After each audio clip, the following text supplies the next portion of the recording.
Hello folks, and welcome to this lesson on the properties of cis and trans isomers. By the end of this lesson, you should be able to explain how the structure of different alkenes can affect their properties.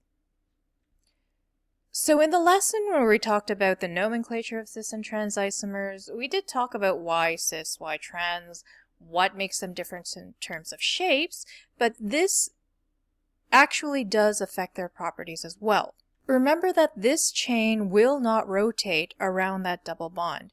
And so this shape is always going to be like that.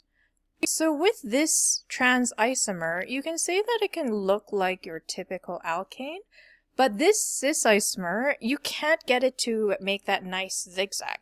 It's always going to have this kink in it. And so this is always going to end up affecting the types of things that it can do and also its properties as well. In the lesson on structural isomers, I talked about the stackability of hydrocarbons. Your trans isomers will be just as able to stack as any alkane is, but because of this shape, your cis isomers won't be able to stack.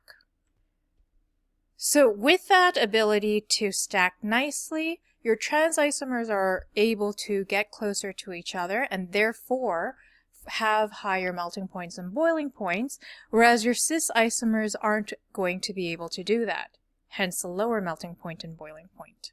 Now, if you're interested in nutrition and food, you've probably already heard about these differences in properties.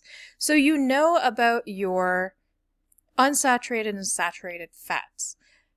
Your saturated fats are basically, they're all alkane chains. So that means that they are going to stack nicely, and that's why they have that higher melting point and boiling point.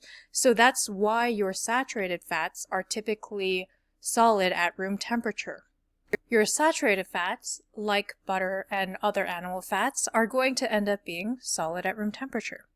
Now, the interesting bit about unsaturated fats in nature is that whenever you have an unsaturated fat, it is always the cis isomer and never the trans isomer.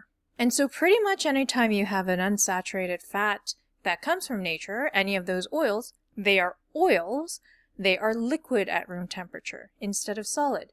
You have all those little kinks, you can't have them stack nicely, and so they're liquid rather than solid. So if all our unsaturated fats that come from nature's natural sources are going to end up being cis isomers, where do those trans fats come from? Some of it comes from the fact that getting plant oils that are going to be unsaturated can be easier and cheaper to get rather than something that is saturated. However, dealing with solids is a lot easier, and also when you get to times of need, things like butter are going to be more expensive. So what if we could take those cheaper plant oils and make them into something that is more like butter? And that is a possibility.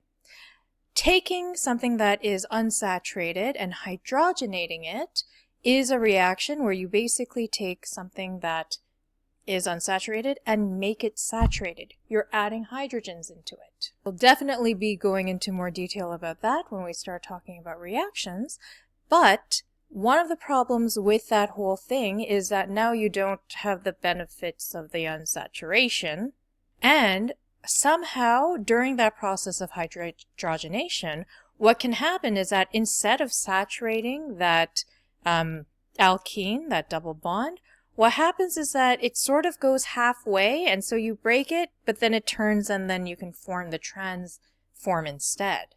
It is possible to make those trans fats through the process of hydrogenation. Now, of the many faults of trans fats, one of the biggest ones is that it now reacts a little bit differently.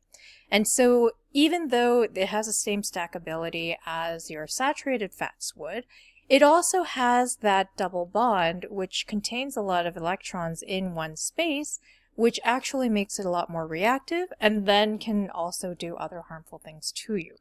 And so because of all of those things, trans fats are not considered to be very healthy, and that's why there's been a lot of work to remove them from different food products. Now that's the end of this lesson. I'll see you next time.